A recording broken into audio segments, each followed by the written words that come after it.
மகிமை என்ன? ஹஸரத் ஸல்லல்லாஹு அலைஹி வஸல்லம் அவர்களிடத்திலே ஒரு மனிதர் வந்து கேட்கிறார், மன் அஹக்கு பி ஹுஸ்னி ஸஹாபதி, யா ரசூலல்லாஹ், நான் இந்த உலகத்தில் தோழமை கொள்வதற்கு, சிறந்த முறையில் நடப்பதற்கு, ஒரு நண்பரை போல் பழகுவதற்கு மிகவும் தகுதியானவர் யார்? அன்பு நபி ஸல்லல்லாஹு அலைஹி வஸல்லம் அவர்கள் அந்த மனிதரை பார்த்து சொன்னார்கள், உம்முக், உன்னுடைய தாய். இரண்டாவது தடவை கேட்டார்கள், சும்ம மன் யா ரசூலல்லாஹ், பின்பு யார்? இரண்டாவது தடவையும் அன்பு நபி ஸல்லல்லாஹு அலைஹி வஸல்லம் அவர்கள் சொன்னார்கள், உம்முக், உன்னுடைய தாய். மூன்றாவது தடவையும் கேட்டார்கள், சும்ம மன் யா ரசூலல்லாஹ், பின்பு யார்? மூன்றாவது தடவையும் அன்பு நபி சொன்னார்கள், உம்முக், உன்னுடைய தாய். நான்காவது தடவை கேட்டார்கள், சும்ம மன் யா ரசூலல்லாஹ், அதற்கு பின்னால் யார்? அதற்கு பின்னால் சொன்னார்கள், அபூக், உன்னுடைய தந்தை என்பதா. கண்ணியத்துக்குரிய அல்லாஹ்வின் நல்லடியார்களே, அன்பு சகோதரர்களே, அன்பு நபி ஸல்லல்லாஹு அலைஹி வஸல்லம் அவர்கள் இந்த மனிதரை பார்த்து, நீ உலகில் சிறந்த முறையில் தோழமை கொள்வதற்கு மிகவும் சிறந்தவர், 3 தடவையும் தாய் என்பதாக சொன்னார்கள். இதற்குரிய காரணம் உலமாக்கள் எழுதுகின்றார்கள், ஒரு தாய் தன்னுடைய பிள்ளையை பெற்றெடுத்து வளர்ப்பதற்கு மிக பெரும் 3 விதமான கஷ்டங்களை படுகின்றார். முதலாவது, ஒரு தாய் படக்கூடிய கஷ்டம் தஅபுல் ஹம்ல், பிள்ளையை வயிற்றிலே சுமக்கக்கூடிய நேரத்தில் ஒரு தாய் படக்கூடிய கஷ்டம். சுபஹானல்லாஹ், எந்த அளவுக்கு என்று சொன்னால், எப்பொழுது ஒரு தாய் தன்னுடைய பிள்ளையை வயிற்றிலே சுமக்க ஆரம்பிக்கின்றாலோ அந்த நொடியிலிருந்து அந்த தாய்க்கு விரும்பியவாறு சாப்பாடு சாப்பிட முடியாது, விரும்பியவாறு உறங்க முடியாது, விரும்பிய இடத்திற்கு விரும்பியவாறு பிரயாணம் செய்ய முடியாது.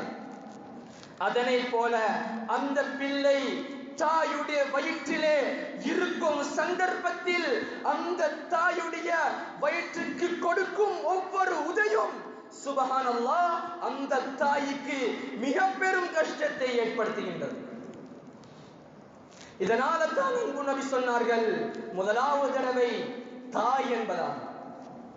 இரண்டாவது தாய் படக்கூடிய கஷ்டம் தஅபுல் வலத், பிள்ளை வயிற்றிலே இருக்கக்கூடிய நேரத்தில் எனக்கு மிக பெரும் கஷ்டமாக இருந்தது, பிள்ளை பிறக்கும் போதாவது கஷ்டம் லேசாகும் என்பதாக பார்த்தால், இரண்டாவது தாய் படக்கூடிய கஷ்டம் பிள்ளையை பெற்றெடுக்கக்கூடிய சந்தர்ப்பத்தில் படும் கஷ்டம். எந்த அளவுக்கு என்று சொன்னால், தாயுடைய வயிற்றிலிருந்து பிள்ளை பிறக்கக்கூடிய சந்தர்ப்பத்தில் சகராத்துடைய ஒரு வேதனையை போல் மிக பெரும் ஒரு வேதனையை அனுபவிக்கின்றாள் அந்த தாய். மூன்றாவதாக தாய் படக்கூடிய கஷ்டம் மஷப்பத்துர் ரதா, பிள்ளை பிறந்து விட்டால் பிள்ளையை அப்படியே விட்டுவிட முடியாது, அந்த பிள்ளைக்கு சாப்பாடு கொடுக்க வேண்டும். அதற்காக வேண்டி அந்த பிள்ளைக்கு ஒரு தாய் பாலூட்டக்கூடிய காலங்களிலே படக்கூடிய கஷ்டம் ஒரு தாய் மூன்றாவதாக படக்கூடிய கஷ்டம். கண்ணியத்துக்குரிய அல்லாஹ்வின் நல்லடியார்களே, அன்பு சகோதரர்களே, பாலூட்டுவது என்பது லேசிப்பட்ட விடயம் அல்ல, லேசான ஒரு காரியம் அல்ல. ஒவ்வொரு தாயும் தன்னுடைய உடம்பிலே சுரக்கக்கூடிய ஒவ்வொரு சொட்டு இரத்தத்தையும் தன்னுடைய பிள்ளைக்கு பாலாக ஊட்டுகின்றான். சுப்ஹானல்லாஹ், ரப்புல் இஸ்ஸத் அல்லாஹ் குர்ஆனிலே கூறுகிறான், ஹமலத்து உம்முஹு வஹ்னன் அலா வஹ்ன். ஒவ்வொரு தாயும் தன்னுடைய பிள்ளையை கஷ்டத்துக்கு மேல் கஷ்டம் சுமந்து வயிற்றிலே சுமக்கின்றார்கள். அதனை போல வஃபிசாலுஹு ஃபீ ஆமைன், ஒவ்வொரு தாயும் தன்னுடைய பிள்ளைக்கு பால் கொடுத்து அந்த பால் குடியை மறக்கடிக்கக்கூடிய காலம் ஆமீன் 2 வருடம்.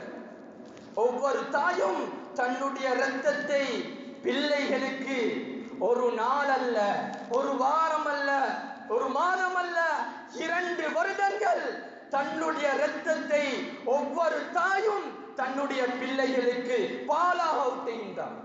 அந்த இரத்தத்தை பாலாக குடித்து விட்டுத்தான் இந்த இடத்தில் நாம் அனைவரும் அமர்ந்திருக்கின்றோம். அதனை ஒருபோதும் மறந்துவிடக் கூடாது.